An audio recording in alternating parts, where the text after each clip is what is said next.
大家好，我是香香，今天分享黄豆糯米团，是街头小巷很受欢迎的小吃，软糯喷香，一口一个，好吃的停不下来。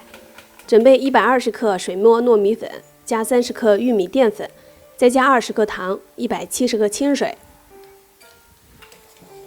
搅拌均匀。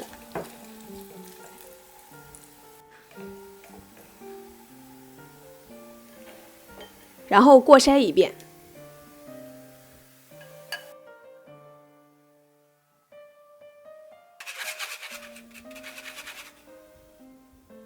冷水上锅蒸，水开之后蒸15分钟。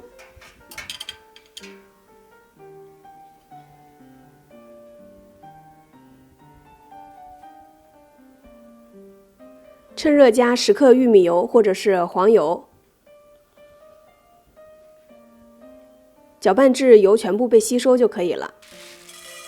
蒸糯米粉的时候就可以准备黄豆粉了。把洗干净晾干的黄豆放进炒锅中，开小火不停翻炒，炒出香味。可以看到炒好的黄豆表皮会裂开，注意不要炒糊了，要不味道会发苦。稍微晾凉之后倒进破壁机里，加20克白糖，搅打成细腻的黄豆粉。做的黄豆粉比较多，一次性用不完，下次我再跟大家分享好吃的。倒出来适量的黄豆粉，把糯米揪下来一小团，放进黄豆粉里，均匀裹上一层黄豆粉就可以了。要尽快使用完，口感会更好。我是香香，我们下期再见。